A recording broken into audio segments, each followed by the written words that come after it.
बिस्मिल्लाहिर्रहमानिर्रहीम, अस्सलाम वालेकुम, good morning and welcome to morning at home. Viewers, normally Monday morning को एक डिफरेंट किस्म की हमारी टोन होती है, एक एक्साइटमेंट का एलिमेंट होता है कि वीकेंड के बाद मुलाकात हो रही है। लेकिन मुझे बहुत अफसोस के साथ व्यूअर्स आपके साथ शेयर करना पड़ रहा है कि हमारे मुल्क के दो लिविंग इंस्टीट्यूशंस अब इस दुनिया में नहीं हैं। सबसे पहले बात करूंगी एक ऐसी पर्सनालिटी की जिनके बारे में सोशल मीडिया पे भी बहुत से लोग लिख रहे हैं, आप बहुत सी डिफरेंट पोस्ट्स भी लोगों की देख रहे होंगे, न्यूज़ एजेंसीज़ वगैरह ने भी बहुत कवर किया कि 10 फरवरी को अमजद इस्लाम अमजद साहब इस दुनिया से रुखसत हो गए। व्यूअर्स, इस्लाम अमजद साहब को लोग बहुत से डिफरेंट कॉन्टेक्स्ट में जानते हैं। Of course the fact that he was a brilliant writer, poet, उसके अलावा प्ले राइट, एडिटोरियलिस्ट, जर्नलिस्ट, बहुत ही एक बेहतरीन पर्सनालिटी। लेकिन मेरा पर्सनल उनके साथ जो एक ताल्लुक़ था और जो मेरी उनसे पर्सनल मुलाकातें थीं, मैं तो उस बेस पे उनको जानती हूँ मोर देन एनीथिंग एल्स। एक सीरियल था जिसका नाम था शेर दिल, वो प्राइवेट चैनल के लिए, आई थिंक कोई 15 साल पुरानी बात है कि अमजद इस्लाम अमजद साहब ने लिखा और उस प्रोजेक्ट में एक कैरेक्टर मैं प्ले कर रही थी। और क्योंकि मेरे ये बिल्कुल पाकिस्तान में एक्टिंग के शुरू के दिन थे, तो मैंने रिक्वेस्ट की प्रोड्यूसर से कि जी मैं जो राइटर हैं उनसे बात करना चाहती हूँ और उनसे अंडरस्टैंड करना चाहती हूँ कि उनकी अपने कैरेक्टर के लिए, ये जो रोल मैंने अदा करना है उसके लिए उनकी विज़न क्या है, वो कैसे चाहते हैं कि मैं इस कैरेक्टर को प्ले करूँ। खैर, उन्होंने मुझे कनेक्ट कर दिया अमजद इस्लाम अमजद साहब से। मैंने अमजद साहब को कॉल की तो उन्होंने बहुत प्यार से और बहुत लाड से मुझसे बात की और मुझे कहा कि बेटा आप घर आ जाओ, मैं आपको सारा एक्सप्लेन कर दूँगा। व्यूअर्स, मैं उनके घर गई, मुझे ऐसे लगा कि जैसे मैं लिटरली अपने बाप के घर या अपने चचा या अपने ताया या अपने मामू, मतलब जैसे कि अपने किसी बहुत ही करीबी रिलेटिव के घर गई हूँ। इतना प्यार, इतना रिगार्ड, इतनी रिस्पेक्ट। मैं एक अननोन आर्टिस्ट थी जिसको उन्होंने इतनी मोहब्बत और इतना प्यार दिया।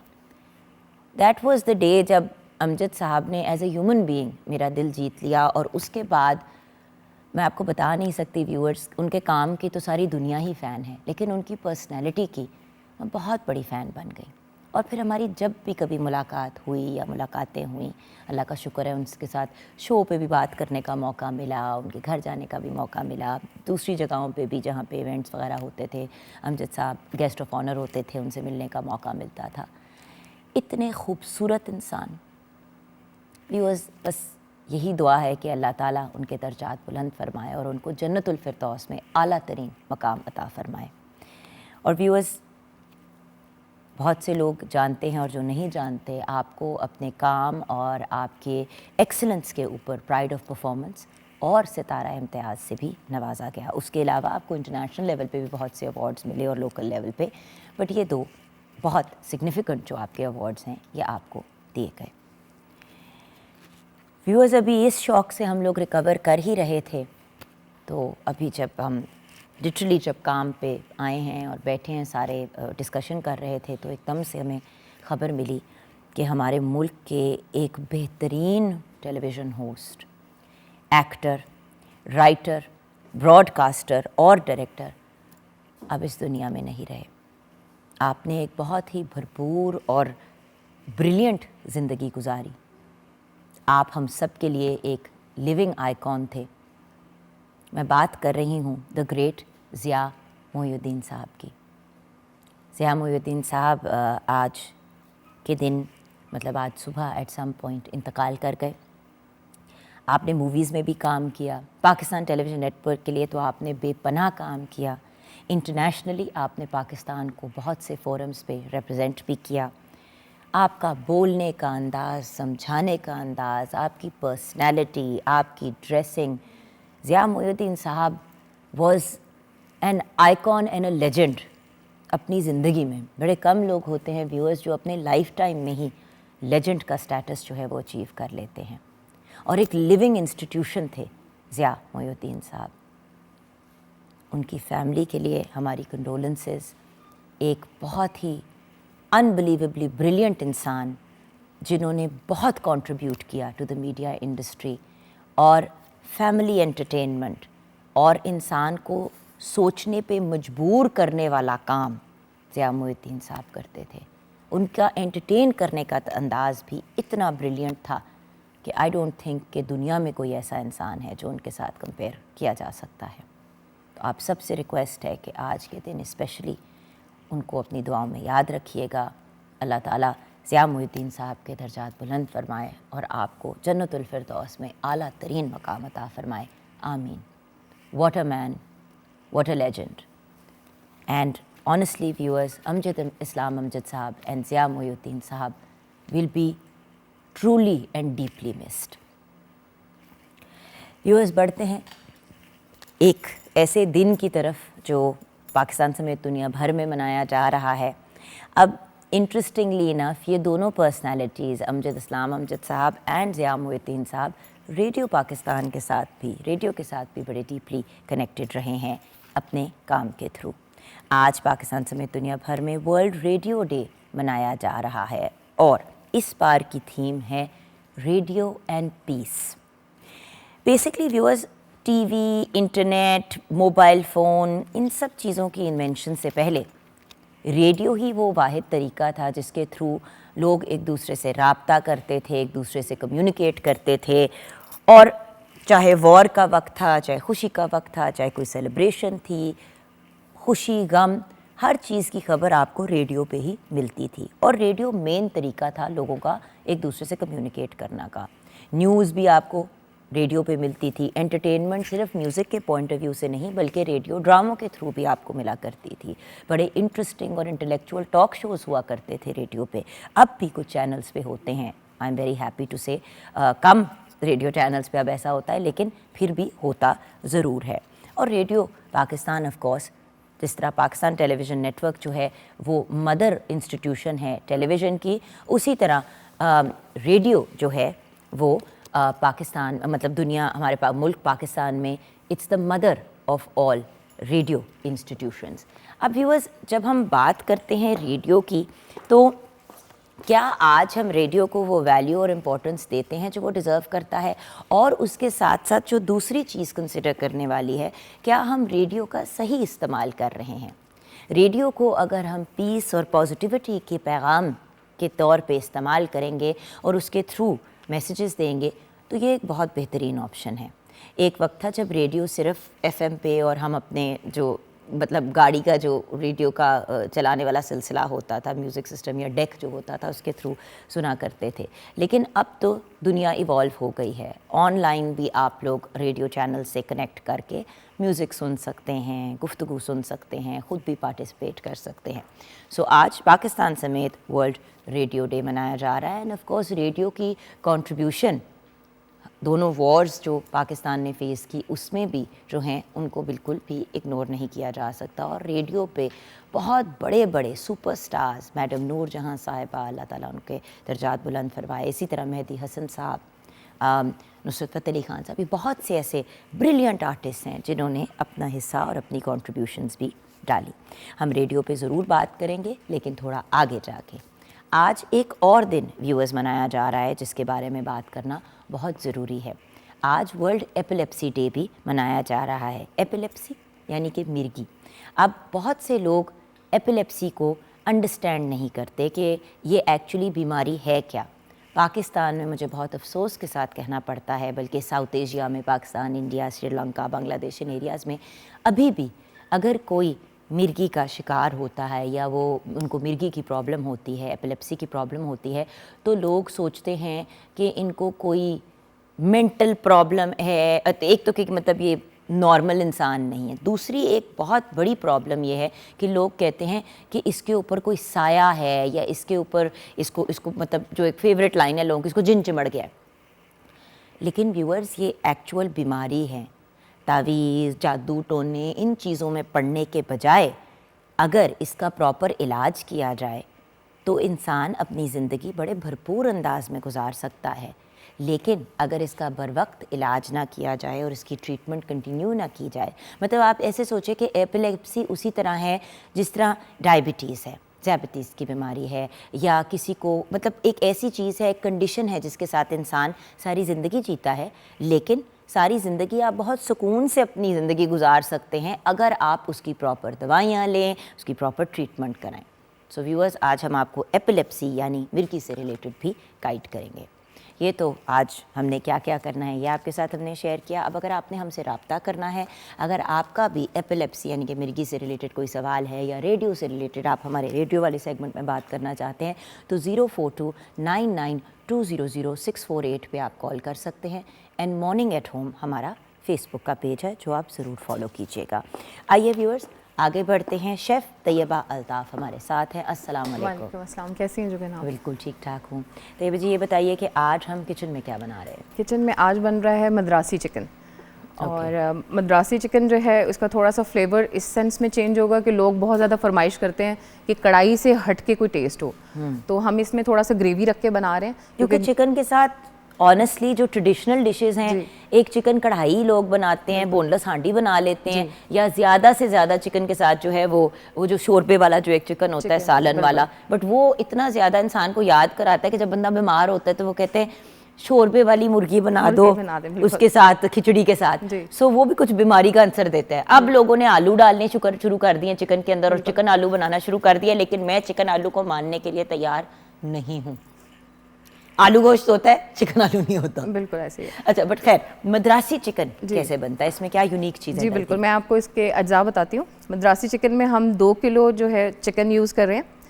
सुर्ख मिर्च पाउडर 2 चाय के चम्मच, नमक हस्बे जायका, काली मिर्च पाउडर 2 चाय के चम्मच, धनिया पाउडर 2 चाय के चम्मच, हल्दी 1 चाय का चम्मच, पेपरिका पाउडर 2 चाय के चम्मच, तेल आधा कप, टमाटर पेस्ट 2 खाने के चम्मच, टमाटर प्यूरी 2 कप, ज़ीरा पाउडर 1 चाय का चम्मच, गरम मसाला पाउडर 2 चाय के चम्मच, इलायची पाउडर 2 चाय के चम्मच, अदरक लहसुन की पेस्ट 2 खाने के चम्मच, प्याज 2 अदद, दही 1 कप, कलवंजी अदरक और हरी मिर्चें जो हैं वो हम साथ गार्निश के लिए इस्तेमाल करेंगे। इसका तरीका व्यूअर्स मैं आपको बता देती हूँ। सबसे पहले हम एक पैन लेंगे, उसमें ऑयल गरम करेंगे, उसमें जो मैंने 2 चॉप किए हुए प्याज इस्तेमाल करूँगी उनको हम सौते करेंगे। उनका कलर आपने बहुत ज़्यादा डार्क नहीं करना। सौते करके प्याज को उसके अंदर हम चिकन ऐड करेंगे और उसको अच्छी तरह भूनेंगे जब तक उसका कलर चेंज हो जाएगा। उसके बाद हम उसमें टमाटो पेस्ट और जितने मैंने मसाले आपको बता के इसकी हम अच्छी से भुनाई करेंगे और इसको थोड़ा सा कवर की जाए। और एंड में हमने क्या करना है, इसमें दही ऐड करके तो इसी तरह दोबारा भून लेंगे। और उसके बाद जो है जब ये बिल्कुल भुन जाए, गार्निश कर देंगे हरी मिर्च, कलवंजी और अदरक के साथ। Nice. By the way viewers, कलौंजी इतने मज़े कलवंजी इतने मज़े की होती है। मेरी खाला के घर इन कराची जब भी को मतलब दाल में भी ना वो कलवंजी का थोड़ा सा तड़का ज़रूर लगाते हैं। I can't tell you viewers, उससे इतना डिफरेंट और मज़े का फ्लेवर आता है। आलू जब बनाते हैं, खट्टे आलू जब बनाते हैं, उसके अंदर भी कलवंजी का इस्तेमाल करें तो बहुत मज़े का। कलवंजी एंड अजवैन तो व्यूअर्स इतने अमेजिंग हर्ब्स हैं, इतने अमेजिंग ये स्पाइसेस हैं कि ये एक्चुअली हमारी हेल्थ को और हमारे निज़ाम हज़्म को बहुत अच्छे तरीके से बैलेंस पे लेके आते हैं।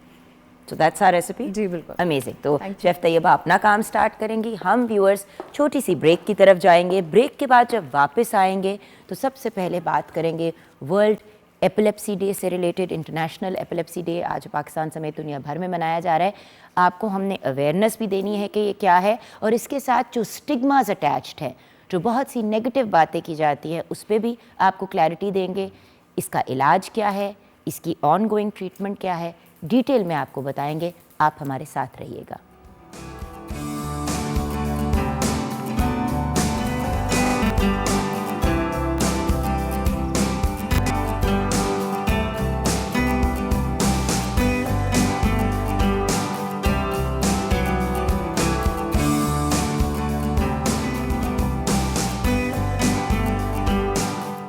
Welcome back from the break viewers. जैसे कि आपके साथ पहले भी शेयर किया, आज इंटरनेशनल एपिलेप्सी डे मनाया जा रहा है और इस साल की थीम है स्टिग्मा। हमने एक बहुत ही ब्रिलियंट पर्सनालिटी को इनवाइट किया अपने शो पे जो हमें गाइड करेंगे। आप कंसल्टेंट एपिलेप्टोलॉजिस्ट हैं और पीडियाट्रिक न्यूरोलॉजिस्ट है। एपिलेप्सी से एपिलेप्टोलॉजिस्ट टर्म निकली है। प्रोफेसर डॉक्टर टीपू सुल्तान हमारे साथ हैं। अस्सलाम वालेकुम। जी, बहुत शुक्रिया। अच्छा डॉक्टर साहब, सबसे पहले तो ये बताइए कि एपिलेप्सी है क्या, इसको उर्दू में क्या क्या बुलाया जाता है, क्योंकि बहुत इम्पोर्टेंट है कि हम क्लैरिटी दें कि ये चीज़ है क्या, एपिलेप्सी क्या है। बहुत शुक्रिया। सबसे पहले तो मैं ये कहूँगा कि ये it's a big contribution at the institute level, PTV level के हमने एक स्टेट टेलीविज़न पे इस इम्पॉर्टेंट बीमारी से रिलेटेड जो इंटरनेशनल डे मनाया जा रहा है फॉर दी अवेयरनेस पर्पस, उसको ऑन बोर्ड लिया हुआ है। दूसरी चीज़ ये कि जिस तरह आपने भी पूछा, तो ये मिर्गी उर्दू में कहते हैं, एपिलेप्सी अंग्रेज़ी में कहते हैं, और दुनिया के मुख्तलिफ़ ममालिक में ये मुख्तलिफ़ नामों से और मुख्तलिफ़ स्टिग्माटाइज चीज़ें इसके साथ जुड़ी हुई हैं according to their own culture. And that's why जो इसकी ग्लोबल बॉडी है ILAE, उसने इस बार इसको एंड स्टिग्मा के हवाले से इसको जो इस बात का थीम रखा गया है। तो आपने पूछा कि ये बीमारी है क्या। बुनियादी तौर पे ये एक दिमाग की बीमारी है, ब्रेन रिलेटेड डिसऑर्डर है, जिसमें बेशुमार अक़साम के जो हैं वो फिट्स, सीज़र या झटके, अब ये कोई भी नाम इसको दिया जा सकता है ना, कहीं सीज़र्स लिखा हो, फिट्स लिखा हो, झटके लिखे हों, तो वो इसका एक जो कह लें कि मजमूआ है, उसको कहा जाता है मिर्गी या एपिलेप्सी। ये दिखने में कैसा लगता है? अब मैं इसलिए ये पूछ रही हूँ क्योंकि दिखने में ये एक थोड़ी सी डिस्टर्बिंग और कुछ लोगों के लिए एक डरावनी इमेज बन जाती है।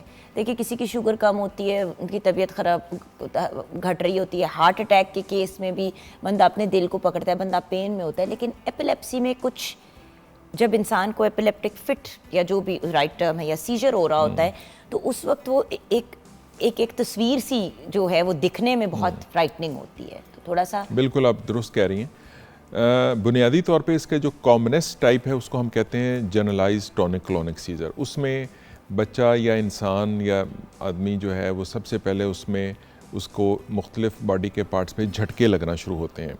उन झटकों में फिर ग्रेजुअली इजाफा होता रहता है। इस दौरान मुंह में से झाग निकल सकती है, ज़ुबान जो है अगर खुदा न खास्ता दांतों के अंदर आए तो वो उसको ज़ख़म होने का ख़तरा है। उसके बाद ये जो झटके हैं ये पूरे जिस्म में फैल जाते हैं और कुछ बच्चों में या बड़ों में इवन झटकों के या दौरों के अख्तिताम पे पेशाब पखाना के निकलने का भी ख़दशा रहता है। और गुर्राने की भी अजीब सी एक आवाज़ अंदर सी आती है। चूँकि जो इस दौरान मैंने बताया कि मुंह से लुआब या थूक निकलना शुरू हो जाता है, वो अगर वापस गले में जाए तो ज़ाहिर इंसान सांस ले रहा है, तो वहाँ पे वो जो रतूबतें जमा हो जाती हैं उसमें से फिर मुख्तलिफ़ किस्म की साउंड्स, आवाज़ें प्रोड्यूस होना शुरू हो जाती हैं, जैसे आप बता रही हैं। प्लस ये कि जो वोकल कॉर्ड्स हैं उनमें अगर थोड़ी सी तंगी पैदा हुई है तो इस तरह वजह से भी इसमें मुख्तलिफ़ किस्म की आवाज़ें पैदा होंगी। अब इसमें जो कन्फ्यूजन होती है जनरल पब्लिक में वो ये होती है कि अगर सपोज़ ये टाइप ऑफ फिट नहीं है, क्योंकि there are many other types of fits, इसका नाम मैंने बताया है generalize tonic clonic seizure, GTC। और क्या क्या है? इसके अलावा जो दूसरी रिलेटिवली कम इकसाम और कम फहम है जनरल पब्लिक में, उनमें एक किस्म है जिसको एब्सेंस सीजर कहते हैं। उसमें इंसान कुछ देर के लिए गुमसुम हो जाता है। वो एक फॉर एग्ज़ाम्पल किसी दीवार की तरफ देख रहा है तो उधर देख रहा रहेगा, अगर किसी किताब की तरफ देख रहा है तो किताब को देखता रहेगा, या कुछ देर के लिए वो जो अपनी सराउंडिंग्स हैं या अपनी इन्वायरमेंट है उससे डिसकनेक्ट हो जाता। ये कैफियत कुछ सेकंड तक रह सकती है और ये फ्रेंच वर्ड से निकला है, एब्सेंस सीजर इसको कहते हैं। इसी तरीके से एक अब और देखिए ना, इंसान अगर मैं आपसे बात कर रही हूँ और एकदम से आपको ऐसा हो, Exactly. तो जो देखने वाला बंदा है उसको लगेगा कि पता नहीं इनको क्या हो गया है। Exactly. क्योंकि इंसान जब खो जाता है तो एक तरह से बुत जैसा बन जाता है बुत ना, जैसा बन, तो बिल्कुल बंदा आपने फिर बहुत ज़्यादा ठीक घबरा टर्म भी यूज़ जाता है। किया। हाँ, आपने बिल्कुल करेक्ट टर्म यूज़ किया कि बिल्कुल बुत बन जाएगा, बट ये कैफियत चंद सेकंड के लिए होगी। अब बाज़ दफ़ा ये होता है कि ये कैफियत कोई तो नोट कर लेगा और हो सकता है कोई नोट भी ना करे। हमारी किताबों में अक्सर ये जिक्र होता है कि ये जो बीमारी की जो किस्म है ये बाज़ दफ़ा टीचर नोट कर लेती हैं, क्योंकि टीचर 20-30 मिनट की या 40 मिनट की क्लास में 20-30 बच्चों को पर्टिकुलरली जो अगर गौर से देख रही है तो एक बच्चा जो उसको अगर वो ये कैफियत बार बार क्लासरूम में हो रही है तो वो इजीली उसको डिटेक्ट कर सकती है, क्योंकि घर में शायद 30 मिनट या 50 मिनट 40 मिनट का एक constant interaction between the parents और बच्चों में शायद नहीं है, तो ये स्कूल टीचर पिक कर लेती है। दूसरी एक अहम किस्म जो है उसको हम कहते हैं इन्फेंटाइल स्पैज़म। अब ये बच्चों में जो नौमौलूद बच्चे हैं या अर्ली इन्फेंसी में 2, 4, 6 महीने के बच्चों में ये किस्म होती है, और इसमें बच्चे को एक झटका लगता है, सिंगल जर्क, और उसके बाद बच्चा रोता है। और मैनी अ टाइम ये मिस हो जाती है कि इसको एज्यूम कर लिया जाता है कि शायद बच्चे को कान में दर्द है, पेट में दर्द है, और उसको दर्द लेकिन डॉक्टर समझ लिया जाता मेरे है। भी 2 छोटे बच्चे हैं और सोते सोते कभी कभी उनको झटका तो बिल्कुल। लगता था। ये एपिलेप्सी होती नहीं, है? ये एपिलेप्सी नहीं होती, लेकिन टाइप जो आपने जो डिस्क्राइब की है उसकी शक्ल कुछ इसी किस्म की होती है, लेकिन सोते में लगना और जागते में लगना बड़ा वाज़ेह फ़र्क है, ठीक है ना। अब आपने बताया कि आपके बच्चे को सोते में इस तरह, सोते में बच्चे अक्सर माँ बाप बाज़ दफ़ा आजकल वीडियो के पिछले 10-12 सालों में बड़ी हमारी डायग्नोस्टिक कैपेबिलिटी में ये मोबाइल फ़ोन का मैं समझता हूँ एक पॉजिटिव कंट्रीब्यूशन है, वो ये है क्योंकि उसके अंदर जब से कैमरे आ गए तो माएँ रिकॉर्ड करके ले आती हैं, they can actually show us the actual event. तो मैं हमेशा उनसे कहता हूँ कि सोते में बेशुमार बच्चे भी और बड़े भी बोलते भी हैं, बुड़बुड़ाते भी हैं, हिलते भी हैं, बाज़ दफ़ा बेड की साइड चेंज कर लेते हैं, और इवन टू द एक्सटेंट कुछ लोग हंसने के अलावा चलना भी शुरू कर लेते हैं, स्लीप वॉकिंग। तो ये जो स्लीप डिसऑर्डर्स हैं ये सारों में हम उसको एपिलेप्सी या एबनॉर्मलिटी नहीं कहते। अच्छा, फूड एपिलेप्सी क्या होती है? फूड बेसिकली एपिलेप्सी के भी हम बात कर रहे थे किस्मों की, तो कॉमन किस्म जनरलाइज टॉनिक क्लोनिक के बाद एब्सांस, और फिर अब हमने इन्फेंटाइल स्पैज़म का जिक्र किया। फूड के साथ इसकी जो है कोई बहुत ज़्यादा सिग्निफिकेंट एसोसिएशन तो नहीं है, ये खासी लेस कॉमन है, लेकिन फिर भी अगर हम समझते हैं कि किसी बच्चे में अगर माँ बाप ये महसूस करते हैं कि किसी ख़ास चीज़ के खाने से ये प्रोवोक हो जाती है, तो उसमें हम सिंपल ये कहेंगे कि उसको वो ना दें। गो के बरह रास्त खाने पीने की चीज़ों के साथ इसका कोई ताल्लुक साइंस ने साबित नहीं किया। लेकिन अभी हमने चूँकि शुरू में जो बात की ना स्टिग्मा की, तो हमारे यहाँ एक स्टिग्मा जोड़ दिया गया कि शायद बड़े गोश्त के साथ एपिलेप्सी का या फिट्स का ताल्लुक है, लेकिन टेक्निकली या साइंटिफिकली बड़े गोश्त के साथ एपिलेप्सी का ताल्लुक नहीं है। ये बच्चे बड़ा गोश्त खा सकते हैं, ये बड़े खा सकते हैं। अच्छा, अब ये तो हमने बात कर ली इसकी। अब इसके साथ जो स्टिग्मास अटैच्ड हैं वो तो डॉक्टर साहब एक ही मेजर स्टिग्मा है कि इनको ऐसे लोग जो हैं इनके ऊपर कोई साया होता है या इनको जिन चिमड़ गया, मतलब जिस तरह की वर्ड्स यूज़ किए जाते हैं मैं वो यूज़ कर रही हूँ, मैं वो उस तरह से कोई गुस्ताखी यूज़ नहीं करना चाह रही, but at the same time इसी किस्म की वर्ड्स होते हैं, क्योंकि मेरे अपने जानने वालों में बहुत ही एक करीबी खातून हैं, उनको मेरे सामने जब एपिलेप्सी का फिट पड़ा, जब सीजर हुआ, तो मैंने जब उनसे वो जब ठीक कुछ उनकी तबीयत बेहतर हुई है, वो मैंने कहा कहते हैं कि आप ही ज़रूर फिर मेरे पे कुछ कोई कर रहा है। तो मैंने कहा बेटे क्या मतलब कोई कुछ कर रहा है? कहती है जब भी मेरी नंदे मेरे ऊपर कुछ करती हैं ना पीछे से, तो फिर मुझे ये होना शुरू हो जाता है, मुझे भारीपन महसूस होता है, मुझे आंखों के पीछे दर्द शुरू। मैं कहा बेटे आपको मिर्गी है, मैं डॉक्टर नहीं हूँ, लेकिन मैं ऑलमोस्ट 100% गारंटी के साथ कह सकती हूँ कि कुछ शोज़ भी किए हैं, बातें भी की हैं, डॉक्टर के पास आपको जाना चाहिए। नहीं, उसने कोई 15 तवीज़ें और पता नहीं क्या क्या चीज़ें निकाल के मेरे सामने रख दी। डॉक्टर साहब मैं हक्का बक्का रह गई। और जो इर्द गिर्द के भी लोग थे, जो कुछ हद तक पढ़े लिखे भी थे, वो भी कहें कि हाँ जी इसके ऊपर साया है। अब वो मतलब अपनी दवाई पिछले 1.5-2 साल से ले रही है, अल्हम्दुलिल्लाह बिल्कुल ठीक है। शायद एक दफ़ा उसको हुआ है फिर सीजर इस 1.5 साल। बदकिस्मती से हमारे यहाँ इस जिस तरह के आपने बताया कि बहुत ज़्यादा स्टिग्मा इसके साथ जुड़ा हुआ है, और बहुत सारा हमने आसेब, जिन, भूत और तावीज़, गंडा इन चीज़ों के साथ इसको जोड़ दिया हुआ है। लिटरेचर, वर्ल्ड लिटरेचर ये बताता है कि दुनिया की वन ऑफ द ओल्डेस्ट बीमारी है, और 4000 साल कबल मसीह से जो कबल की भी लिटरेचर अवेलेबल लिटरेचर है उसमें इस बीमारी का जिक्र मौजूद है। और उस वक़्त से पिछले कह लें कि 100-200 सालों तक जो है इसमें जो एक ड्रास्टिक चेंज आई है कि अब क्लियरली ये साइंस ने साबित कर दिया कि ये कोई आसेब, जिन, भूत, साया, जादू टोना नहीं है, बल्कि एक दिमागी बीमारी है। तो व्यूअर्स मेरी आप लोगों से रिक्वेस्ट क्या इल्तिजा है कि खुदारा प्लीज़ अगर किसी को ये इशू है, आपको इस किस्म के मामलात, मुंह से झाग निकल रही है, जिस्म टेढ़ा हो रहा है, ये सारी चीज़ें जो हैं ये मिर्गी की तरफ ही पॉइंट करती हैं। तो मुझे पता है कि हम लोग एज अ सोसाइटी पता नहीं क्यों कुछ भी होता है तो कहते हैं इसको ये हो गया, इसको ऐसे हो गया, ये उसकी नज़र लग गई, उसका नज़र बरहक है, हम ये नहीं कह रहे कि नहीं है। हम ये भी नहीं कह रहे कि मतलब जादू और ये सारी चीज़ें नहीं, ये सब चीज़ें होती हैं, लेकिन हर बंदे के साथ हर वक्त ये चीज़ नहीं हो रही होती। बिल्कुल। हर घर में कोई भी इशू होता है तो सबसे पहले इस डायरेक्शन में जाते हैं। मेडिकल साइंस व्यूअर्स अब इतनी एडवांस हो चुकी है कि इन स्टिग्मा से और इन मामलात से हम बाहर निकलें। मुस्तनद डॉक्टर से पहले चेकअप तो कराएं।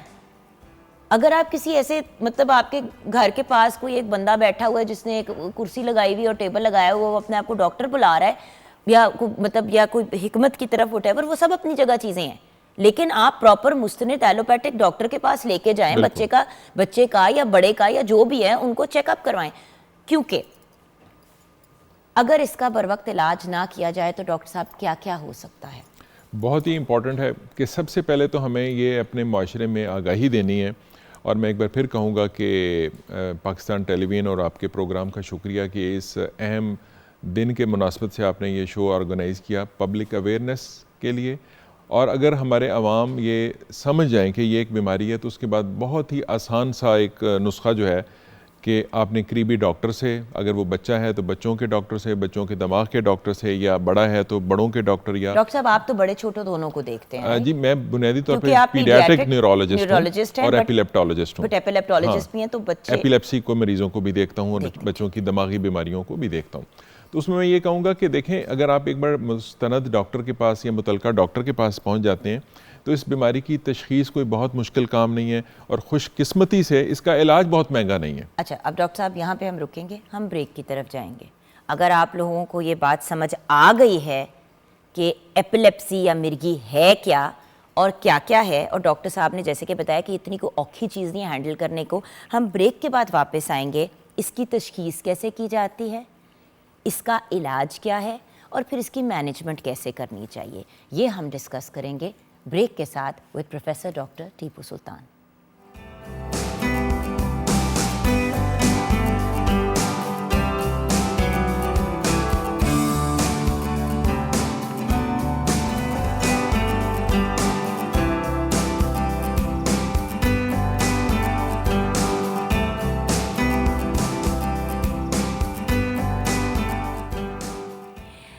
Welcome back from the break, viewers.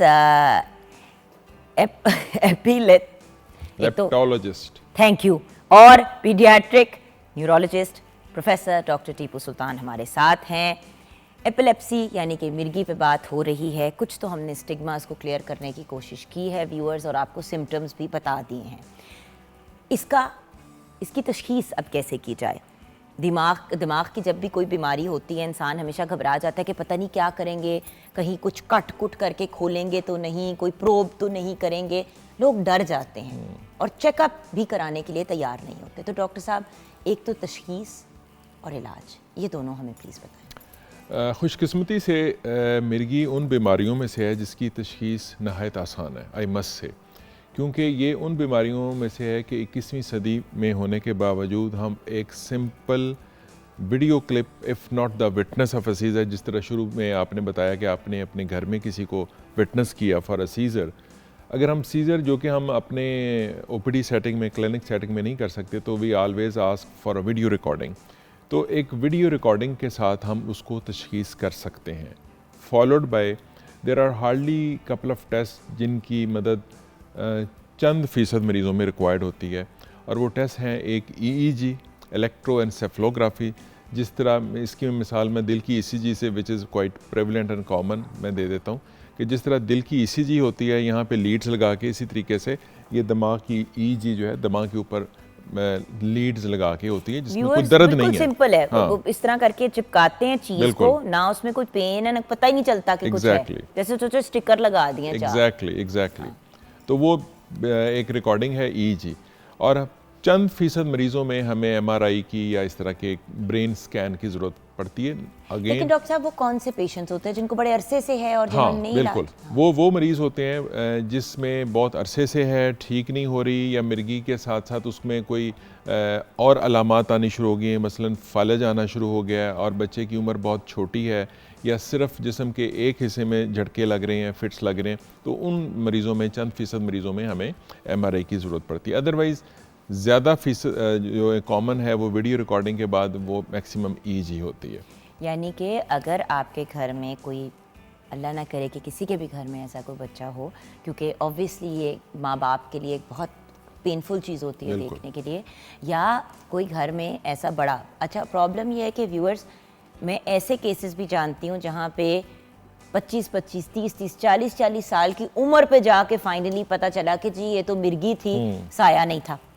अब बात यह है कि अगर ऐसा कोई इंसिडेंट आपके सामने हो, नॉर्मली मैं आपको मना करती हूँ कि अगर खुदा ना खास्ता रोड के साइड पे एक्सीडेंट हो या कुछ हो तो वीडियोस ना बनाया करें। Exactly. 1122 को फ़ोन करें, पुलिस को फ़ोन करें, मतलब कुछ करें, उनकी मदद करने के बजाय हम वीडियोस बना रहे होते हैं। लेकिन मिर्गी वो बीमारी है, एपिलेप्सी वो बीमारी है कि जैसे ही आप इस चीज़ को विटनेस करें उसकी वीडियो बना लें, ताकि आप डॉक्टर के पास जब जाएं, क्योंकि ज़रूरी तो नहीं है ना कि जब आप डॉक्टर के पास जाएंगे तभी मिर्गी का अटैक हो। बिल्कुल। और ये भी ज़रूरी नहीं कि जो आप जिसको मिर्गी समझ रहे हैं या फिट समझ रहे हैं वो ज़रूरी नहीं कि वो फिट हो। अब अगर डॉक्टर देख लेगा तो बेशुमार मौक़ों पे ऐसा भी हुआ है कि हमने मरीज़ों को, वालिदैन को बताया कि ये फ़िट नहीं है, तो देखें ना उनकी मिजरी सिंपल एक वीडियो दिखाने से ही ख़त्म हो गई। लेकिन डॉक्टर साहब, ये जब होता है राइट, तो क्या हमारा दिमाग इससे डैमेज होता है, क्या होता है? क्योंकि देखिए वो लोग भी तो है ना जिन्होंने 20-20, 30-30 साल जिनको ये होता रहा, माँ बाप ने इलाज नहीं कराया या उनको समझ नहीं आई या बस वो दुआएं ही कराते रहे। भाई दुआ से तो कुछ भी हो सकता है, लेकिन दवा की भी ज़रूरत होती है। उसमें मैं ये बताऊं, मतलब लॉन्ग टर्म इसके क्या है? लॉन्ग टर्म कॉन्सिक्वेंसेस जो हैं वो हर मरीज़ में अलहदा हैं। इसमें हम ये नहीं कह सकते कि फ़लाँ मरीज़ जो था उसको 20 साल से या 10 साल से मिर्गी के झटके लगते रहे, फॉर वट एवर रीज़न उसके वालिदैन इलाज नहीं करा सके या कराया और वो बच्चा तो अभी तक ठीक है। तो हर मरीज़ अलग मरीज़ होता है, लेकिन जनरली अगर 1 मिनट, 2 मिनट, 3 मिनट तक झटके लगते हैं तो जनरली वो दिमाग को उतना नुकसान नहीं पहुंचाते, लेकिन अगर ये 5 मिनट से लंबा हो तो ये नुकसान पहुंचाने की फ़ेज़ में एंटर हो जाते हैं। इसलिए मैं हमेशा ये कहूँगा कि दौरा पड़ने की सूरत में, जिस तरह अभी आपने भी बताया कि एक्सीडेंट हो तो आप 1122 को कॉल करें, पुलिस को बुलाएं, और दौरा पड़ने की सूरत में अपार्ट फ्रॉम द वीडियो मैं यहाँ पे ज़रूर अपने सुनने वालों को, देखने वाले को बताऊँगा कि कुछ ऐसे स्टेप्स हैं जो आप ले सकते हैं। खुदा न खास्ता अगर घर में किसी को दौरा पड़ जाए, आपके घर कोई मेहमान आया है या आप कहीं ऐसा मरीज़ देखें तो उसको हमेशा राइट करवट पे लिटा दें, उसके गले के बटन जो हैं वो खोल दें। राइट करवट जैसे कि आपने सीधे हाथ की तरफ उनको मोड़ देना है। एग्जैक्टली। चम्मच, जूते, ये चीजें नहीं करनी। बिल्कुल। दांत टूट जाते हैं सामने से। बिल्कुल। बहुत से लोगों के केसेस में, और एक केस तो ऐसा हुआ दांत टूट गया, निकल गया पेशेंट। एग्जैक्टली। तो मुंह के अंदर इस तरह का कुछ नहीं डालना, चम्मच वगैरह नहीं डालना, जूता जुराब नहीं सुंघानी, और करवट दिला के मुंह को साफ़ कर देना। अगर लॉब वगैरह, थूक वगैरह निकल रहा है, गले को थोड़ा सा लूज़ कर देना है। और जैसे कि अगर दुपट्टा पहना हुआ है किसी ने, या टाई है, या बच्चों के बटन यहाँ तक बंद करते हैं तो उसको खोलें, उसको खोल देना है, और 1-1.5 मिनट में ये ठीक हो जाएगा। और इस दौरान आप एक वीडियो बना के +1122 को कॉल करके उसको फर्स्ट एड के लिए करीबी अस्पताल में शिफ्ट कर सकते हैं। ठीक है। दूसरा, आप जो है दवाई की जहाँ तक बात है, तो अच्छा, अब डॉक्टर साहब लोग डरते हैं, कहते हैं पता नहीं क्या होगा, दिमाग का ऑपरेशन होगा। जब एक खातून जिनका मैं आपको पहले भी बता रही थी, तो कहती है नहीं बाजी रहने दे, मेरे तो बच्चे छोटे छोटे हैं, मेरे दिमाग का ऑपरेशन करेंगे। मैंने कहा दिमाग का ऑपरेशन? मैं कहा ये तुम्हें किसने कहा है? एक तरफ आपको लगता है आप पे साया है, दूसरी तरफ आपको लगता है कि आपको जिन चिमड़ गया, तीसरी पॉइंट पे आप कह रही हैं कि आपके दिमाग का ऑपरेशन होगा। हम खुद ही डॉक्टर क्यों बन जाते हैं व्यूअर्स? और बाय द वे मेरी रिक्वेस्ट है सबसे कि पुट्ठे मशवरे मत दिया करें लोगों को। जी एब्सोल्युटली, आप ठीक फरमा रही हैं कि ये हमारे यहाँ ना एक बहुत ज़्यादा, जब हम भी इस तरह मरीज़ देख रहे होते हैं तो जब कोई वो बताते हैं जी हमारे हमसाये ने ये कहा या फ़लाँ ने ये कहा, तो मैं हमेशा से उनको कहता हूँ कि प्लीज़ अब आपके बच्चे का तो चलें अब हम बता ही देंगे, उनको भी ये बता के आएँ कि ये और मशवरा किसी को मत दीजिएगा। अच्छा, अब इसकी ट्रीटमेंट बता दें ताकि फिर हम आज के सेगमेंट को क्लोज करें। ट्रीटमेंट में मैंने जो शुरू में एक बात की थी कि जो एपिलेप्सी का इलाज है वो दवाइयों के साथ है, और खुशकिस्मती से ये इलाज बहुत महंगा नहीं है। दवाइयाँ जो है वो 70-80% मरीज़ों में 100% कामयाब इलाज हो जाता है, और ये दवाइयाँ बहुत ही कम कीमत पे मार्केट में इजीली अवेलेबल हैं। 1000-2000 रुपये से लेके 4-5 हज़ार रुपये माहवार तक का खर्चे से ज़्यादा इसका नहीं है। सो अगर हम इसको सम अप करें तो बरवक्त तशख़ीस, इलाज, मुकम्मल सेहतयाबी की ज़मानत है, जो कि बहुत ज़्यादा महंगा भी नहीं है। Thank you so much doctor साहब, आपका बहुत बहुत शुक्रिया। तो व्यूअर्स, जैसे कि मैं आपको हमेशा कहती हूँ, अगर डायबिटीज़ का इशू हो या हाई ब्लड प्रेशर का इशू हो या मिर्गी का इन दिस केस इशू हो, ये सब मैनेजेबल डिजीज़ेज़ हैं। हाँ, ये सारी ज़िंदगी रहती ज़रूर हैं और ये एक सैड बात है और अफसोसनाक बात है, लेकिन ये भी देखा गया है कि यंग बच्चों को अगर राइट टाइम पे अगर आप इसको कैच कर लें तो कुछ केसेस में ये बहुत रेयर अकरेंस भी हो जाता है। लेकिन आप इसको जितना डिले करेंगे, ब्रेन डैमेज और दूसरी चीज़ों के फिर इश्यूज जो हैं उसके अंदर आने शुरू हो जाते हैं। दरख्तों से बांध देना, चारपाई से बांध के मारना कि भाई इसके अंदर कुछ है, वो निकल आएगा। प्लीज़ व्यूअर्स, राइट साइड के ऊपर आपने करवट देनी है सीधी हाथ की तरफ। अगर मुंह से झाग या कुछ निकल रही है तो उसको क्लीन करें, गले को या कॉलर को खोलें कि अगर दुपट्टा है या वटेवर, ताकि सांस ना रुके, और फ़ौरन 1122 से रब्ता करें या एम्बुलेंस को बुलाएं और वीडियो बना लें ताकि आगे डॉक्टर को दिखा सकें। इससे ज़्यादा कुछ करने की ज़रूरत नहीं है। और अगर ये बात पता चल जाती है कि मिर्गी का ही इशू है, कंफर्म हो जाती है, तो फिर दवाई टाइम से लेनी है, रेगुलरली लेनी है, उसको स्किप नहीं करना। और सारी ज़िंदगी ऐसे लोग बड़े भरपूर अंदाज से अपनी ज़िंदगी जी सकते हैं। तो स्टिग्मास को साइड पे करें और इलाज की तरफ बढ़ें। ब्रेक के बाद वापस आएंगे। थैंक यू डॉक्टर साहब।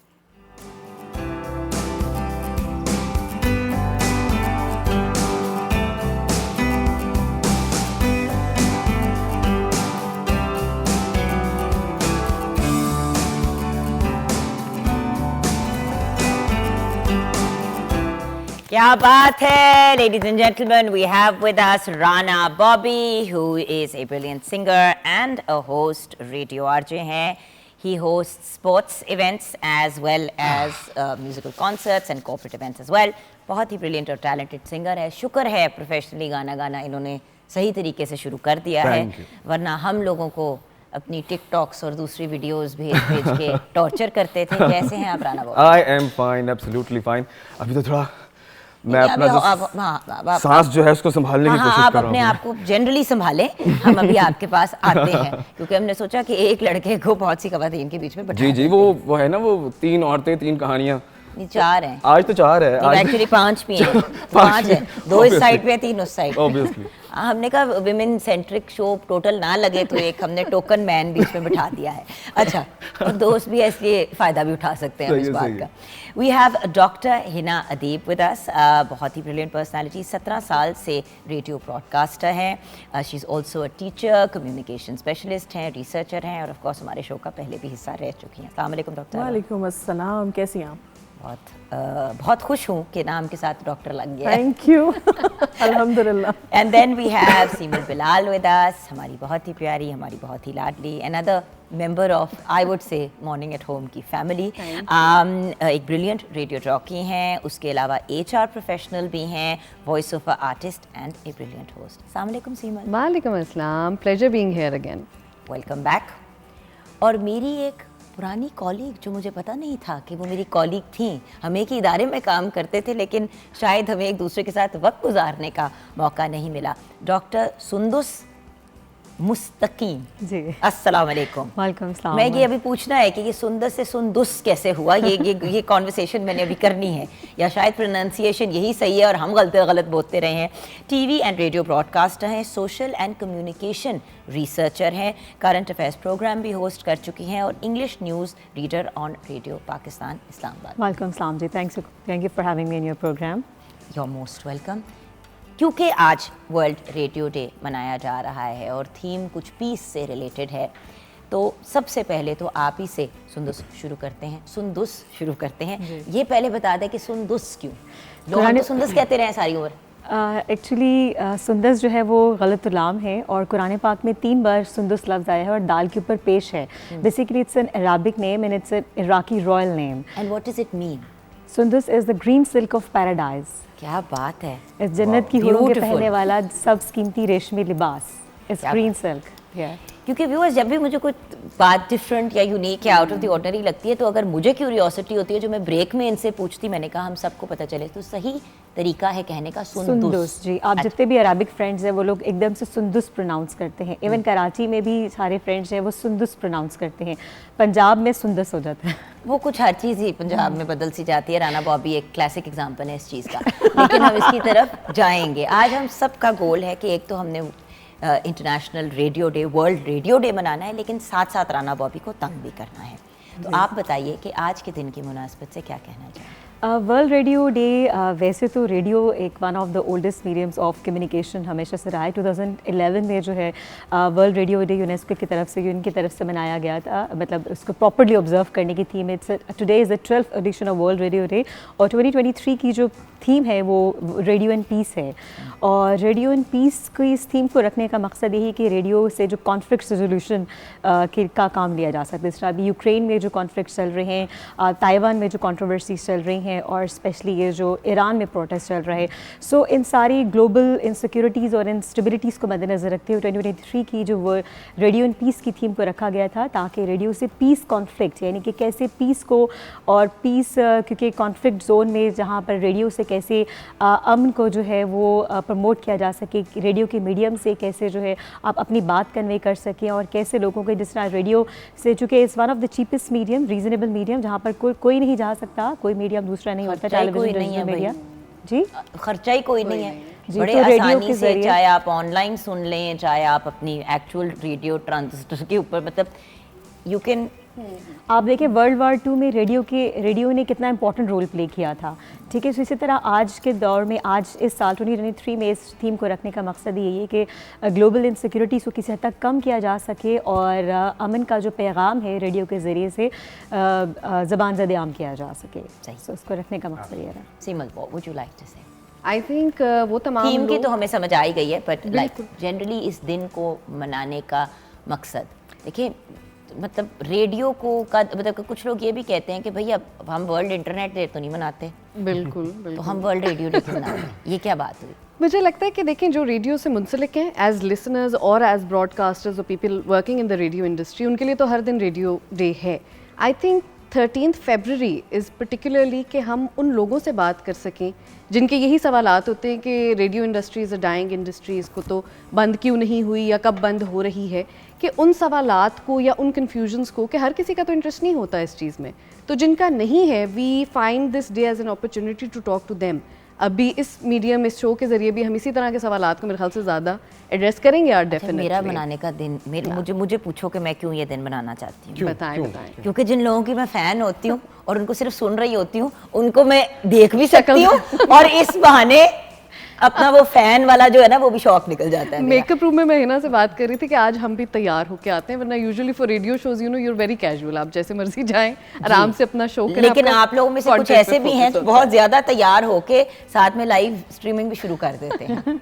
ये बाशिंदा हमारे साथ। मैं बोलूं या आप? नहीं, अभी आप तो बिल्कुल एंड में। मैं इसलिए मैं इकट्ठा कर रहा हूं कि मुझे कब बोलना है। हाँ, okay, so that's what you like to say. Doctor साहिबा जी जनाब, आप क्या कहेंगी?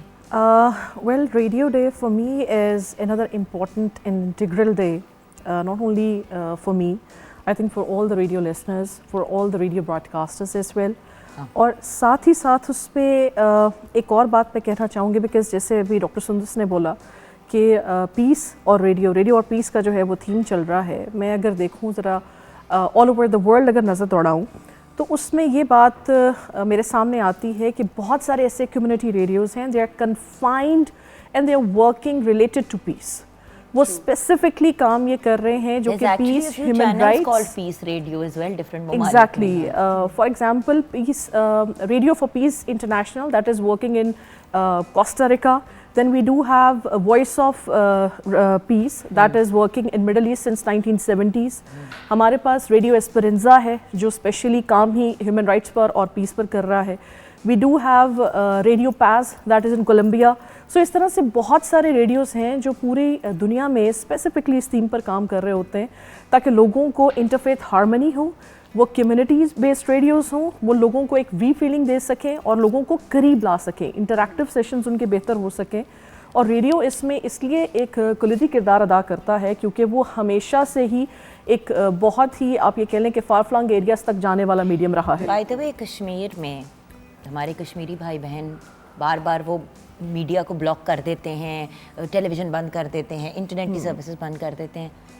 बहुत से लोग जो वहाँ पे पहले रहते थे, फिर किसी ना किसी तरह वहाँ से निकल आए या व्हाटएवर, उनसे जब बात करो तो वो कहते हैं हमें सुकून रेडियो सुन के ही मिलता था, हमारी एंटरटेनमेंट ही ये थी, क्योंकि वो एक वाहिद चीज़ थी जो पहुँच जाती थी लोगों तक। देखिए जब 2005 जब और में कुछ नहीं पहुँच पाता, व्यूअर्स याद रखिएगा, रेडियो की वैल्यू को अगर एक्चुअली अंडरस्टैंड करना है तो ये याद रखिएगा, हर चीज़ बंद हो जाएगी, रेडियो फिर भी किसी ना किसी रेडियो तरीके तक पाकिस्तान के आपसे जो रडार्स रहेगा। रखते हैं वो इस चीज़ को मद्देनजर रखते हुए लगाए जाते हैं कि आपकी जो पहुंच, उनकी एक्सेस जो है वो कश्मीर और आउट वहाँ दूर तक भी जा सके। तो रेडियो पाकिस्तान का पर्पस ही होता है रडार्स को वहाँ पे लगाना। 2005 के ज़लज़ले में सबसे पहले जो सर्विसेज वहाँ से ऑन एयर गई वो रेडियो की थी। बिल्कुल ठीक है, क्योंकि उन लोगों की आवाज़ टेलीविज़न स्क्रीन्स पर जो रिपोर्टर्स थे वो तो पहुंचा ही रहे थे, लेकिन वहाँ बहुत सारे ऐसे ऑन ग्राउंड जो है वो रेडियो स्टेशंस लगाए गए ताकि वहाँ से लोगों को जो है वो ज़िंदगी फिर से मुस्कुराएगी वाली हमारा एक थीम भी था। बहुत सारे हम स्टूडेंट्स थे उस टाइम पर, हम लोग भी वहाँ पर पहुँचे और वहाँ पर जो है वो स्टूडेंट्स ने काम शुरू किया। सो दैट्स वाई रेडियो हमेशा से जो है वो एक बड़ा इंपॉर्टेंट किरदार अदा करता रहा है और करता रहेगा। और वो लोग जो ये कहते हैं कि रेडियो जो है वो अब ख़त्म हो ये हम इस जाएगा, पे बात करेंगे। मैं इस पे गुफ्तगू करना चाहती ठीक है। हूँ। वही वाली बात है ना कि जिस तरह सोशल मीडिया पे जो बच्चे बहुत ज़्यादा वायरल होते हैं, वो आगे से इस बात पे ये कहते हैं ना कि हाँ टीवी कौन देखता है अब, यू नो हम अपने ऐप्स पे वायरल हैं। बात ये कि हर चीज़ की अपनी वैल्यू है, चाहे आप सोशल मीडिया ऐप्स की बात करें, चाहे आप टेलीविज़न स्क्रीन की बात करें। देखिए अब तो टीवी स्ट्रीम करता है लाइव, देखो हमारा यही जो शो है ये ऑन एयर जाएगा हमारे यूट्यूब के चैनल पे पीटीवी के। उसके अलावा भी इसकी क्लिप्स जो हैं वो वेरियस हम लोग जो हैं वो लगाएंगे। तो टीवी कोई भी चीज़ रिडंडेंट नहीं हो जाती अनलेस आप कॉन्शियसली एक एफर्ट करें उसको रिडंडेंट करने का। राना बॉबी जी, रेडियो क्या की जब चाहते बात हैं आप? करते हैं, देखिए मैं भी रेडियो की ही बात करूंगा ऑफ कोर्स, क्योंकि वो एक सिलसिला चलता आ रहा है, तो यहाँ पर ख़त्म होगा ये सिलसिला, फिर हम आगे बढ़ेंगे। अच्छा ठीक है। रेडियो की बात करते हैं तो पाकिस्तान जब पार्टीशन हुई तो सबसे पहली भी न्यूज़ रेडियो पर ही दी गई थी। बिल्कुल सही। ठीक है, radio is the best way to give information, to tell people कि जी मार्केट में क्या हो रहा है, शहर में क्या हो रहा है, मुल्क में क्या हो रहा है। इजी टू एक्सेस है, गाड़ियों में लोग सुनते हैं। ठीक है, और जैसे कि चीपेस्ट वे टू लिसन, कहने वाली बात बिल्कुल सही है कि रेडियो आज भी जो है ऐसा मीडियम है कि टेक्नोलॉजी जितनी मर्जी हाई हो जाए, जितनी जैसे डिजिटल दौर आ रहा है, जैसे सोशल मीडिया का एक बूस्ट है, उसके बावजूद भी रेडियो ना कभी पुराना हो सकता है, ना होगा, और ना इसके लिसनर कम हो रहे हैं। ये लोगों की बड़ी गलत फहमी है तो से दिस कि जी अब रेडियो कौन सुनता है, अब तो बड़ा कुछ आ गया ऐप्स पे टाइम सर्व करने के लिए, सो हमें रेडियो सुनने की ज़रूरत नहीं है। रेडियो पर सुनता कौन है? रेडियो पे अभी भी इंटेलेक्चुअल लोग हैं जो सुनते हैं, रेडियो पर अभी भी लिसनर्स हैं जो इतने मैच्योर हैं, फैमिलीज, पढ़े लिखे लोग, हर शोबा ज़िंदगी से ताल्लुक़ रखने वाले लोग रेडियो को सुनते हैं एंड और वो समझते भी हैं कि जो बात हम सुन रहे हैं ये वाकई मानने वाली है, ये ऑथेंटिक है और इसको फॉलो भी करना चाहिए। अच्छा, लेकिन एक गिला ज़रूर आता है कि जैसे टेलीविज़न पे भी अब एंकर्स हायर किए जाते हैं ये देखे बगैर कि उनको मतलब वो कितनी ऑथेंटिक और सही बात कर रहे हैं, तो पीपल डू फील के थोड़े से जो आरजेस हैं वो भी मतलब रेडियो वाले भी थोड़े अपर मैनेजमेंट वाले लेज़ी हो गए हैं कि अच्छा चलो ठीक है, आवाज़ अच्छी है, बोल लेती है या बोल लेता है तो रख लो। It's not like that. देखिए स्क्रीन आप मुझसे बेहतर जानती है, स्क्रीन और माइक किसी को भी ज़्यादा देर तक अगर आप में टैलेंट नहीं है तो वो आपको नहीं एडजस्ट कर सकता है, एक्सेप्ट नहीं करता है। यानी कि अगर आप रेफरेंस से जा रहे हैं या आप किसी भी तरीके से अगर माइक के सामने स्क्रीन को फेस कर लेते हैं तो आप सिर्फ चंद दिन तक ठहर सकते हैं। माइक और स्क्रीन जो है वो टैलेंट को ही अपने सामने बिठाता है, अगर आप में टैलेंट नहीं है तो वो आपको नहीं बिठाएगा। और हमेशा मैं कहती हूँ कि सिर्फ बोलना मैटर नहीं करता, अच्छा बोलना मैटर करता है। अगर if you got good quality voice, लेकिन अगर आपके पास कंटेंट रिच नहीं है तो फिर आप रेडियो पे ज़्यादा अर्से तक नहीं चल सकते हैं। सो अगर हमें I am an working in radio in FM 100 since 2006 और 5 से अपने रेडियो पाकिस्तान भी मैंने दोनों शहरों से किया, लाहौर इस्लामाबाद से। Radio Pakistan is highly sensitive medium, और आपने इसको कंटिन्यू किया अपने बाकी कामों के साथ साथ, यू केप्ट दैट गोइंग। ये नहीं कि किया और चैनल्स में जो भी काम करती रही हूँ, रेडियो हमेशा मुस्तकिल वो कहते हैं once an RJ always an RJ. That is so true, that is so true. लेकिन वही अगर आपके अंदर कोई टैलेंट है, कोई कंटेंट अगर आपका रिच है तो अब रेडियो पाकिस्तान पे मैं करंट अफेयर के हाईली सेंसिटिव प्रोग्राम्स करती रही हूँ, लाइक कश्मीर बने का पाकिस्तान, सुबह खैर, पाकिस्तान राज़ पाकिस्तान, इस तरह के प्रोग्राम्स। और FM 100 में एंटरटेनमेंट चैनल है तो इंटायरली डिफरेंट जॉनरा के प्रोग्राम्स थे। सो अगर आपके पास रिच कंटेंट है, अगर आप डाइवर्सिटी है, मल्टी डायमेंशनल है, तभी आपको स्क्रीन और माइक अपने सामने बिठाता है, अदरवाइज आपको नहीं बिठाता है। लेकिन रिकॉल देखिए, टेलीविज़न पे भी अगर आप कुछ करते हैं तो उसकी एक आर्काइव बन जाती है। रेडियो पे आप लोग कोई बहुत अच्छी बात कह जाते हैं, इंसान अगर फिर सुनना चाहता है तो उसका क्या ऑप्शन होता है? अब तो डिजिटलाइज हो गया है ना, हमारे तो लिंक्स नेट पर हैं ऑब्वियसली। एक तो हम फेसबुक लाइव भी जाते हैं रेडियो प्रोग्राम्स हम करते अभी हुए। पीटीवी पे शो कर रहे हैं, बहुत से लोग रियलाइज़ नहीं करते। तो मैं चाहती हूँ कि जिस तरह होता है ना कि ओ उस दिन जीवन ने बड़ी अच्छी बात की, वो बता रही थी कि for example just giving an example के वजन कम करने के ये बड़ा अच्छा तरीका है, वो बड़े अच्छे टोटके जिस तरह की बात होती है। अब टीवी पे तो चलो जाके कहीं यूट्यूब पे ढूंढ लेते हैं, रेडियो पे अगर आपने किसी को री लिसन करना है, जैसे आप में से किसी को, तो उसका क्या तरीका है? थोड़ा सा आई वांट कि आप फॉर्मेट भी समझा दें हमारे व्यूअर्स को। अगले शो में हमें मैसेज आ जाएगा। I think one good thing about radio, जो अभी कुछ हद तक एक यूनिक फीचर भी है रेडियो का, कि इट्स कम्प्लीटली इंटरैक्टिव और हम प्रेजेंटर्स खुद मैसेजेस पढ़ रहे होते हैं, हम लोग खुद अपने जो पेजेस हैं हैंडल वो चला रहे हैं, अपना इंस्टाग्राम हो गया, फेसबुक हो गया, we get messages, we immediately reply ourselves. मेरे ख्याल से हिना का पेज है तो वो खुद रिस्पॉन्ड कर रही हैं, आपका है वो खुद रिस्पॉन्ड कर रहे हैं, लाइव स्ट्रीमिंग साथ हो रही है, नहीं हो रही तो एक बैंड में शोज़ हैं, it's almost every day 5 days a week, weekend shows हैं तो सैटरडे संडे हैं, मैसेजेस आते हैं, लोग पूछ लेते हैं दोबारा, आपने उस दिन एक गाना बड़ा अच्छा प्ले किया था फॉर एग्जांपल, बड़े एक फ्रीक्वेंट क्वेरी है, the song that you played the other that was very nice, कौन सा गाना था? फिर हम भी याद करते हैं अच्छा कौन सा गाना था, चलो दोबारा प्ले होगा तो बता देना।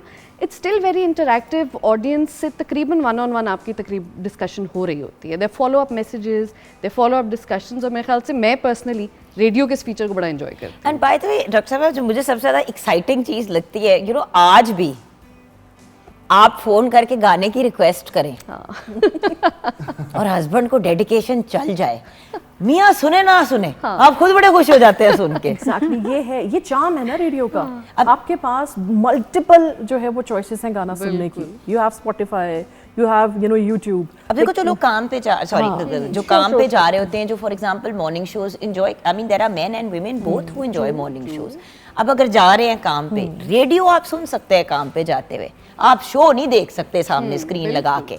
एंड गाड़ी एंड ट्रैवल तो is the most amazing way of listening. और ये जो पॉडकास्ट हैं, ये रेडियो ही तो है। ये पॉडकास्ट रेडियो पॉडकास्ट, जहाँ आप पॉडकास्ट का नाम दे दिया उसको, बट है तो रेडियो ही। Specially design programmes drive time होता ही 5 to 7 हमारे प्रोग्राम। What I find so funny is कि आजकल ना वो बड़े रेडियो वाले माइक लगा के लोग अपना पूरा का पूरा रिकॉर्ड कर रहे होते हैं।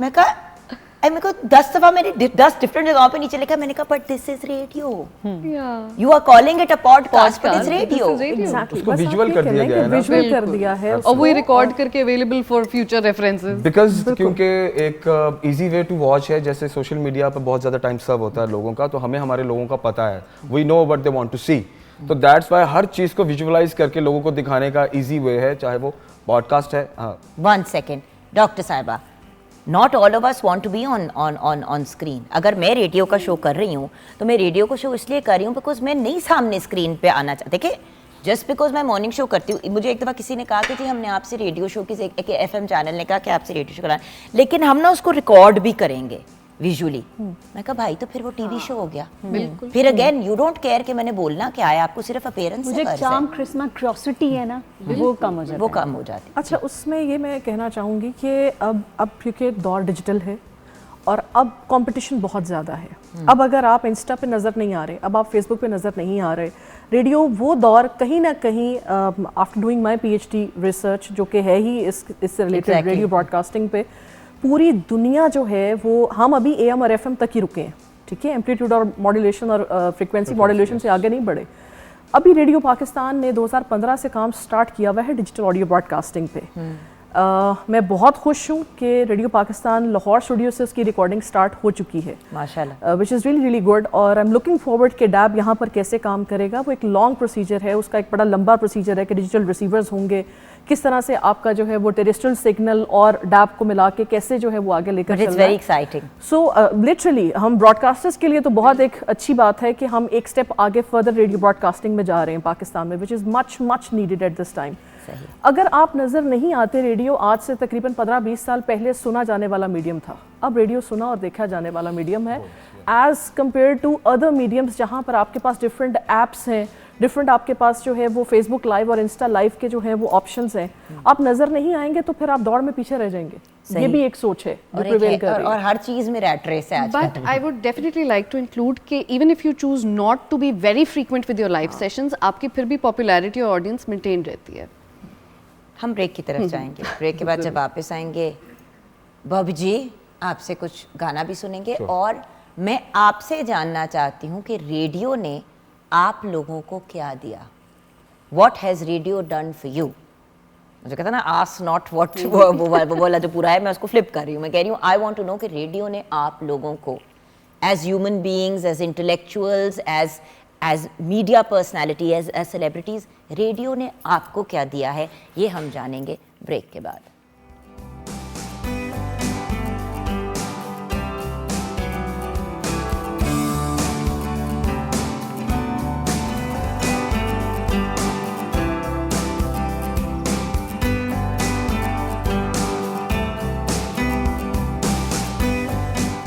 क्या बात है, ऑसम। राना बॉबी आइए। Thank you. गाना शुरू करने से पहले हमें कहा ये हम आप सबको डेडिकेट कर रहा हूँ, तो मतलब कुछ रोमांटिक गाना 5 ख़वातीन को बनता तो ठीक है, गाना डेडिकेट ऐसे ही होता है, अच्छे गाने अच्छे लोगों को डेडिकेट। प्यार बांटने से बढ़ता है, इधर अप्लाई नहीं करता, लेकिन चल बॉब्स ये भी ठीक है। देखिए, सुनने में जो गाना अच्छा लगता है, रेडियो लिसनर्स हमेशा उस गाने की फरमाइश करते हैं, ठीक है, वो उसका फील जैसा भी हो।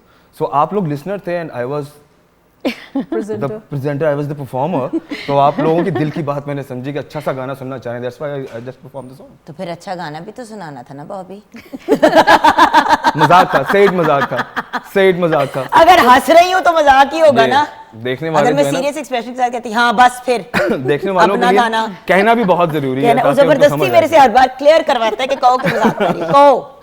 अच्छा, हमारी शेफ ने आई थिंक सब कुछ तैयार कर दिया है, शेफ तैयबा। जी व्यूअर्स, हमारी मद्रासी चिकन जो है वो बिल्कुल रेडी है। आप इसकी लुक देखें और सिर्फ आपके किचन से मैंने 2-3 इंग्रेडिएंट्स लेके आपका एक फ्लेवर चेंज कर दिया है, जो कि आप कोरमे से और कढ़ाई से बहुत बोर हो चुके थे। तो इसको ज़रूर ट्राई करें। मैं इसको नान और रायते और सैलड के साथ सर्व कर रही हूँ, तो ज़रूर एंजॉय कीजिएगा। और वो छोटी सी एक स्टील की हैंडी में भी सर्व किया है, जी, मतलब बिल्कुल। डिपेंड्स यू नो कि मतलब आप पे डिपेंड करता है कि आप अपनी डिश को कितना एलिवेट करना चाहते हैं और किस तरीके से उसे प्रेजेंट करते हैं। और यही चीज़ आप एक प्लेट में डाल देते, सालन रोटी ये वो रख के दे देते, शायद उसका वो वाला इम्पैक्ट ना होता। सो विजुअल्स मैटर करते हैं, बिल्कुल मैटर करते हैं। और लोगों को ये भी होता है कि रेस्टोरेंट में जिस तरह खाना हम खा रहे हैं वैसे ही हम घर पे भी जो है सर्व करें, तो इसलिए मैंने हांडी में भी सर्व किया। और बच्चे फिर पैसे भी दे दिया करें तो मतलब रेस्टोरेंट में फिर पैसे भी तो मिलते हैं ना ज्यादा, घर पे तो होम मेकर्स को तो कोई पैसे नहीं देता, उल्टा ये कहते नमक जरा कम था, कहती हूँ हाँ गला घोंटा तो सांस भी कम हो जाएगा। लेकिन खैर ये किसी और दिन की गुफ्तगू है। रेडियो ने आपको क्या दिया जी? Sundus. First of all, I would like to say it's a high sense of responsibility and feeling of fulfillment. Like when you convey something good, जब आप उम्मीद बांटते हैं लोगों में, हमेशा हमें सिखाया जाता है radio can never be your earning platform, it's your social responsibility and it's your hobby. ठीक है, सो जब आपकी बात सुनकर अगर किसी को ज़िंदगी की कोई उम्मीद मिलती है, कोई ज़िंदगी की तरह वापस आता है, कोई अच्छी बात सुनने को मिलती है, तो ये आपके अपने अंदर बहुत पॉजिटिविटी लेकर आती है। आपके अपने अंदर कुछ, आपको कहते हैं ना कि it's best way of catharsis for me, radio is one of my best platform of catharsis as well. मेरा अपना कैथारसिस होता है, साइकोलॉजिकली, इमोशनली मुझे खुद को स्टेबल रखता है। The moment you step into the studio, तो आपने सबको ये बताना होता है अपने लिसनर्स को, ऑल इज़ वेल, दुनिया में सब अच्छा हो रहा है, कुछ बुरा नहीं हो रहा। सो जब आप उम्मीद बांटते हैं तो जो सेंस ऑफ रिस्पॉन्सिबिलिटी मिलती है आपके अपने अंदर बहुत पॉजिटिविटी लेकर आता है। बिल्कुल। What about you, सीमल? रेडियो ने आपको क्या दिया? रेडियो ने सिखाया, हर शो के साथ, हर मिनट के साथ कुछ ना कुछ सीखा, कभी फीडबैक से सीखा, कभी अपनी गलतियों से सीखा, but most of all to be very compassionate and empathetic towards everybody. अगर मैं शो में बैठी हूँ और मैं बात कर रही हूँ बिल्कुल हाई एंड ब्रांड्स की, and how I was shopping there, how I went abroad, I did this, मुझे रेडियो ने ये सिखाया कि मुझे सुनने वालों के साथ रिलेट करना है और उन्होंने मेरे साथ रिलेट करना है। जो मैं बात करूँ वो किसी को भी बुरी ना लगे या किसी को उदास ना कर दे, किसी का दिल ना दुखा दे। तो I think realising that at a young age, because I started radio when I was 18, मेरे लिए उस एज में वो सीखना बहुत ज़रूरी था, and that is one gift I will carry for life. Awesome जी डॉक्टर साहब। वेल मेरे लिए रेडियो ने बहुत कुछ जो है वो टेंजिबल फॉर्म में भी किया, और इस सेंस में ये कहना चाहूँगी कि जहाँ जैसे ओवर द ईयर्स हम लोगों ने एक रिश्ता कायम किया है रेडियो के ज़रिए बहुत सारे लोगों से। वो आवाज़ का है, लेकिन वो ऐसा खूबसूरत रिश्ता है जो इतने साल गुजर जाने के बावजूद भी आपको ये सिखाता है कि लोग आपकी आवाज़ से वो खुलूस और चाहत और शफ़क़त को जो खींच लेते हैं, और वो आपको किस तरह से एक, वो कहते हैं ना पंजाबी में जुड़त, ठीक है, वो एक कनेक्टिविटी जो है वो लोगों के साथ हमारी कायम हो जाती है, जो हमें कई बार ऐसा लगता है कि वो एहसास के रिश्ते बहुत इंपॉर्टेंट होते हैं। Secondly, I did my PhD in radio broadcasting, ठीक है। पाकिस्तान में आई थिंक अभी तक की लास्ट जो थे फिगर्स, उसमें 4 लोग हैं जिन्होंने रेडियो ब्रॉडकास्टिंग में PhD की है। वन ऑफ, या I am one of them, चारों में, यस, वन ऑफ 4। जिस 2 लोगों ने AM में की है, 2 ने FM में की है। तो मेरा भी जो है वो डिजिटल फॉर्मेट पे है, और आई एम लुकिंग फॉरवर्ड कि पाकिस्तान में रेडियो एक स्टेप फर्दर जाए। सेकेंडली, बहुत इंपॉर्टेंट चीज़ जो रेडियो ने मुझे दी है वो ये है कि since 7 years I am heading a community radio, university of central Punjab का रेडियो जो है उसको हेड कर रही हूँ, और बहुत सारे रेडियो ब्रॉडकास्टर्स हैं जो मार्केट में बना के उनको तैयार करके भेज रही हूँ, और ये मुझे एक इसमें जो है वो बड़ी एक अचीवमेंट लगती है कि बहुत सारे ऐसे लोग हैं। पाकिस्तान वाला रोल आप भी अदा कर रहे हैं। यस, काफ़ी एग्जैक्टली। कम्युनिटी रेडियोस मुख्तलिफ यूनिवर्सिटी से जो मुंसलिक हैं, I know of ITU as well, they are doing that, they are fulfilling that gap. या सो ये अल्हम्दुलिल्लाह इसमें जो है वो एक अच्छी चीज़ है कि आप किस तरह से पाकिस्तान में ब्रॉडकास्टिंग को, इसकी सर्विसेज को आगे लेके जा सकते हैं, और नए और अच्छे ब्रॉडकास्टर्स ला सकते हैं। जैसे आपने पहले बात की थी कि जो ब्रॉडकास्टर्स आते हैं वो सीखे हुए नहीं होते। सो मेरा जो PhD का थीसिस है वो इसी पर है, core competencies requisites for Pakistani FM radio broadcasters in digital era. Pakistani radio broadcasters के लिए एक मॉडल डेवलप कर दिया मैंने, जो अगर पैमरा या रेडियो पाकिस्तान उसको अपनाए, और सिलेक्शन क्राइटेरिया पर पब्लिक प्राइवेट यूनिवर्सिटीज़ और चैनल्स जो हैं अगर उस मॉडल को डिवाइस करते हैं, उसको इम्प्लीमेंट करते हैं, तो हमारे पास एक अच्छी लॉट आ सकती है ब्रॉडकास्टर्स की। बिल्कुल। Bobby, what is radio given? For me radio is everything, radio has given me everything in fact. और मेरे ख्याल से रेडियो की वजह से व्हेन आई स्टार्टेड रेडियो, तो जो गोल था मेरा to be here today in front of the people, to say everything which I have in my heart, to share everything which I can understand, which I can feel, the emotions, the relationships, उन सब का जो है, जो एक रिश्ता है आपका अपने लिसनर के साथ, या जो आप महसूस करते हैं, वो आप अल्फाज की शक्ल में लोगों तक पहुंचा सकें। ये एक बहुत बड़ा टैलेंट है जो हर आम के पास नहीं है। Like radio RJs can do everything. अब वॉइस ओवर्स भी हैं आपके पास, जो मिमिक्री आर्टिस्ट भी हैं आपके पास, प्रेजेंटर्स भी हैं, they are doing TV shows as well as a host, वो होस्ट भी कर रहे हैं, वो न्यूज़ एंकर्स भी हैं, ठीक है। So radio RJ can do lot of things. Actually is a great so radio ने मुझे फाउंडेशन बनाने के लिए, अब जैसे कि ज़िया मोहिद्दीन साहब आज हमसे जुदा हुए, मैं चाहूँगी कि आप लोग भी फ्यू वर्ड्स उनके ऑनर में ज़रूर कहें। वक्त भी बिल्कुल ख़त्म होने को है, यू नो, लाइक अब ये वो वाले लोग हैं, ये वो वाले लेजेंड्स हैं, उन्होंने भी रेडियो से स्टार्ट किया। सब लोग जो भी आप ब्रिलियंट एक्टर्स, आर्टिस्ट देखते हैं इंडस्ट्री में, उनकी बेस रेडियो ही थी। क्या कहेंगे? जी एग्जैक्टली, जैसे आपने कहा बेस बनाता है रेडियो ना, आपको बोलना सिखाता है, आपका कंटेंट पर, जैसे मैंने कहा ज़िया मोहिद्दीन साहब को भी लोग डायरेक्टर, प्रोड्यूसर और TV ब्रॉडकास्टर से वाकिफ़ हैं, लेकिन उन्होंने भी अपनी आवाज़, अपने करियर का आगाज़ रेडियो से किया था। तभी उनके तलफ़ुज़ की अदायगी देखें आप, उर्दू ज़ुबान पर उनकी जो एक महारत थी माशाल्लाह, वो लफ्ज़ ब लफ्ज़ इतना मोहतात बोलते और लिखते थे। तो अगर आपकी बेस में रेडियो है तो फिर आपको टेलीविज़न तो बहुत like it's far more flexible media than radio. Radio is far more challenging than television. So Zia Mohiuddin साहब भी एक मतलब बहुत बड़े लेजेंड, और उन्होंने जिस तरह से बोलना सिखाया और ज़ेर ज़बर के तलफ़ुज़ के साथ बोलते थे, तो तभी उनको TV पे भी इतना सा रहा गया क्योंकि उनकी बेस में रेडियो था।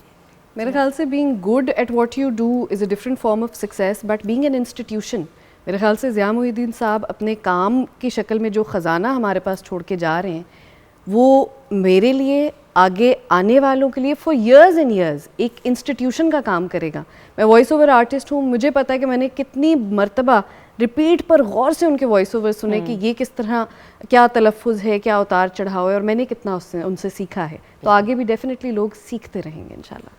बहुत बड़ा असासा पाकिस्तान का। और अगर मैं बात करूं उनकी डॉक्यूमेंट्री स्पेशलिस्ट जैसे वो थे, जैसे वो लफ्ज़ों को अदा करते थे, जैसे बाकी साथियों ने भी कहा, स्पेशली उनके जो खतूत उन्होंने पढ़े और ज़ेर ज़बर की वो जो ख़याल रखते थे, ये आने वाले जितने भी रेडियो ब्रॉडकास्टर्स हैं, मैं उन तमाम लोगों को और जो देखने वाले यंगस्टर्स हैं उनसे ये कहना चाहूँगी कि काइंडली ऐसे लोगों के काम को फॉलो करें before stepping into any medium. आप रेडियो में आएँ या टेलीविज़न में आएँ, क्योंकि इनका कोई नेमुल बदल नहीं है। क्या कहना चाहोगे? ज़ाहिर मेहदी साहब of course is a huge loss for all of अस, और जो इस शोबे से ताल्लुक़ रखते हैं, जो इस मीडियम से ताल्लुक़ रखते हैं, ऑफ कोर्स हमारे लिए वो इतने बड़े लेजेंड रहे हैं कि हमने बहुत कुछ सीखा है, हम सीख कर ही यहाँ तक पहुँचे हैं ऑब्वियसली।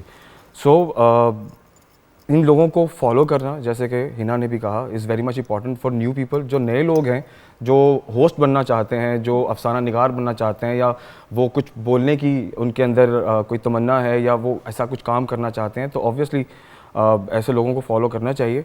बाकी अल्लाह उनके जो है वो दर्जात बुलंद करे, हमारी दुआ है। अमजद इस्लाम अमजद साहब हमसे बिछड़ गए अ फ्यू डेज़ अगो, अभी ज़िया मोइनुद्दीन साहब, और एक और ग्रेट पर्सनालिटी जिनकी आज डेथ एनिवर्सरी है, जिनको याद रखना बहुत इम्पॉर्टेंट है, रॉबिन कोश साहब की आज डेथ एनिवर्सरी होती है, 13 फरवरी है। आप एक लेजेंड प्लेबैक सिंगर थे और फिल्म कंपोज़र थे। आपके फेमस गाने अगर हम बात करें तो कभी मैं सोचता हूँ, ए हवा, रूठे हो तुम तुमको, रूठे हो तुम तुमको, रूठे हो तुम। कैसे सो इस तरह के बहुत से फेमस सॉन्ग्स आपने परफॉर्म किए। आप हस्बैंड थे of the famous artist Shabnam साहिबा। सो हम आज उनको भी याद करें। इसी नोट पे व्यूअर्स आज के शो को क्लोज़ करेंगे। हमारी शेफ़ का भी बहुत शुक्रिया, और हमारे आरजे सुपरस्टार्स का भी बहुत बहुत शुक्रिया कि आज हमने रेडियो को मिल के ट्रिब्यूट पेश किया।